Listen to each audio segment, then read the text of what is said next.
Okay, who brought the dog? Ghostbusters wasn't another comedy. It was a supernatural risk that almost suffocated in its own slime.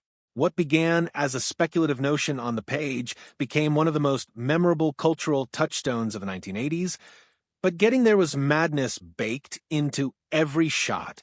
The Marshmallow Man nearly sunk the film.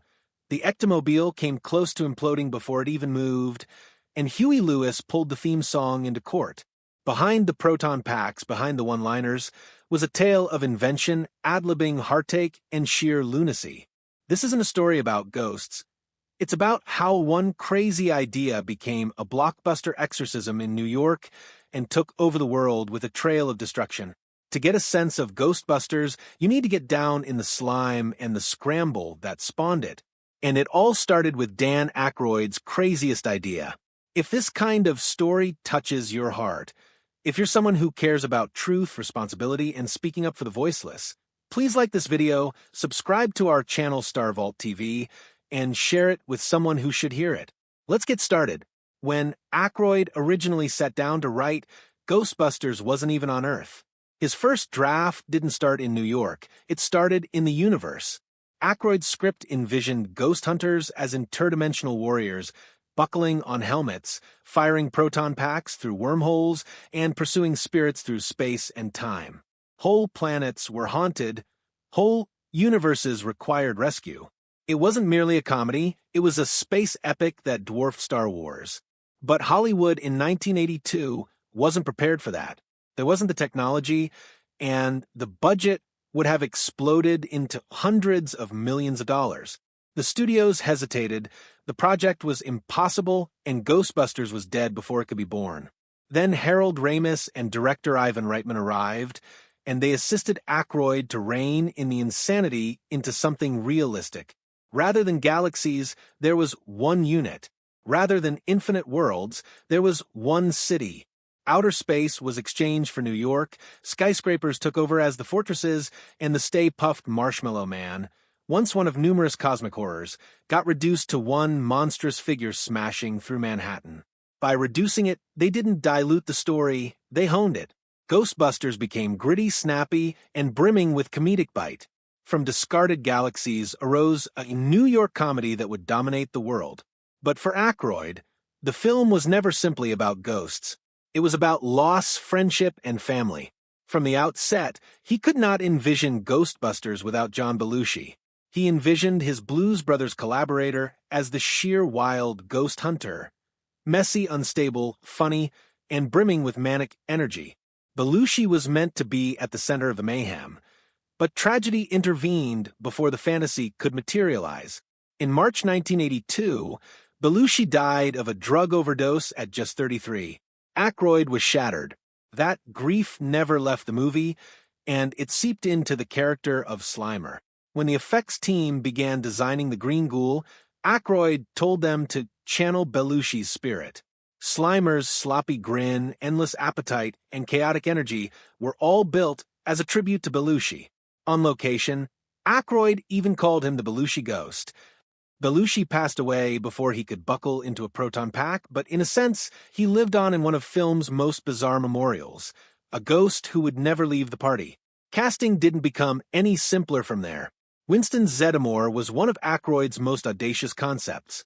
In his initial scripts, Winston wasn't simply a tag-along, he was a decorated Air Force demolition expert replete with history and heft, and equal to Venkman, Ray, and Egon. The character was developed specifically for Eddie Murphy, whose star was rapidly ascending, and whose charm could easily have elevated Winston to become one of the most popular Ghostbusters. But Murphy turned it down for Beverly Hills Cop, and the script was cut. Winston's rich introduction was eliminated, his lines were cut, and his entrance was postponed until well into the film. Ernie Hudson, who signed on believing he had gotten a role of a lifetime, was devastated when his character was cut out. Yet Hudson kept the film grounded, bringing heart and credibility. But history can't help but ask what might have been. Ghostbusters was the story of 3 stars and one Ghostbuster who got shortchanged. And then there was Sigourney Weaver. When she came in to audition for Dana Barrett, she didn't read the lines. She fell to the ground, growled, and flailed her body into one of Gozer's horror dogs. The casting room was shocked. Ivan Reitman was taken aback, half astonished, half frightened. Weaver wasn't auditioning, she was possessed. It was strange, it was daring, and it was just what the film required. Fresh from Alien, she had toughness, vulnerability, and a charismatic presence that allowed her to stand up to Murray's merciless improvisation and the mayhem of demons and gods.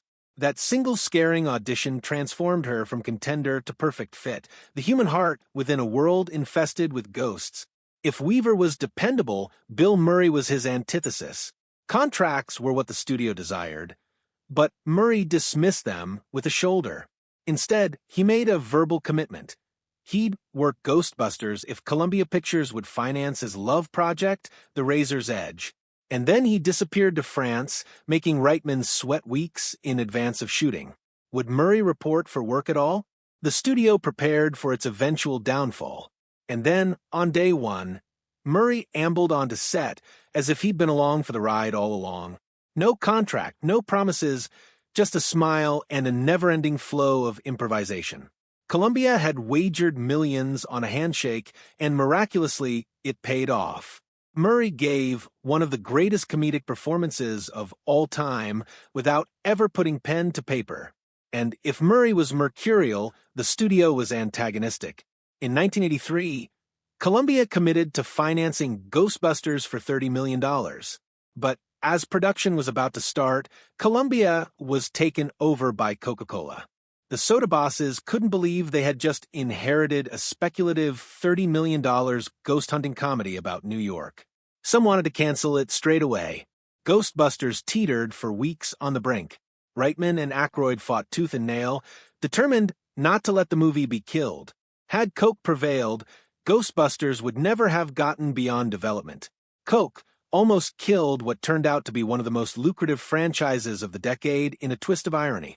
And then there was the Marshmallow Man. Reitman initially was afraid the Stay Puft Marshmallow Man would kill the movie. The monster wasn't CGI, but a stuntman wearing a $20,000 foam suit trampling through dollhouse-sized New York miniatures. Each building needed to be rigged with explosives and torn down in a single shot, because once destroyed, it could never be rebuilt. 3 suits were constructed, and all 3 were demolished during production. Reitman sat in fright at the initial test screening, certain that the audience would laugh at the wrong moment. Instead, they screamed at the ghost in the library, then cheered when Stay Puft showed up. What Reitman was afraid would be the film's weakness ended up being its crown jewel, a monster both frightening and ridiculous, forever etched in pop culture. The mayhem of New York itself became one with the movie's personality.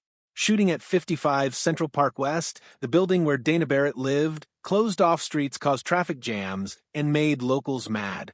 One very irate bystander made his way onto set, science fiction icon Isaac Asimov. Furious at the disruption, he was calmed only when Aykroyd, an enormous fan, gushed about his books until Asimov cracked a smile. That blend of New York's chaos and charm became part of the film's DNA. This wasn't a comedy built in a backlit, it was alive in the beating heart of Manhattan. And speaking of chaos, the studio almost cut the very first scare, the ghost in the New York Public Library. Executives found it too scary for a comedy, and worried families would leave the theater before the gag started. Reitman struggled to retain it. He knew the film required that shot of fear so that the ghosts could be palpable. He was correct.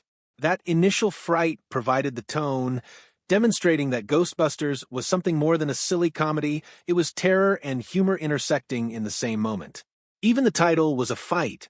Ghostbusters wasn't available for Columbia to use. Filmation had already purchased the name due to a goofy 1970s children's television series that featured ghost hunters and a gorilla. Columbia scrambled, shooting entire scenes with placeholders such as Ghost Smashers and Ghost Breakers, hoping they might be able to secure the rights. They made a deal at the very last minute with Filmation, paying for the title. Ghostbusters was rescued. Ironically, when the animated spin-off premiered in 1986, Columbia was forced to title it The Real Ghostbusters, a tongue-in-cheek nod to how close they were to losing the ideal title. And what of the Ectomobile? Aykroyd had initially envisioned a strange black ambulance with purple lights, horns, and carnival-like gizmos. It was just too absurd, and the plan was ditched for a grimy 1959 Cadillac Miller Meteor ambulance, painted white and equipped with ladders and cryptic gadgetry. It was salvaged, hackneyed, and yet legendary. The issue? It wouldn't move for long. Despite two models being constructed, both broke down on a regular basis. Mechanics were working around the clock just to get the car rolling for a shot. By its last day of service, it was being kept together by chance rather than metal. But when it screamed across the Manhattan Bridge, sirening, it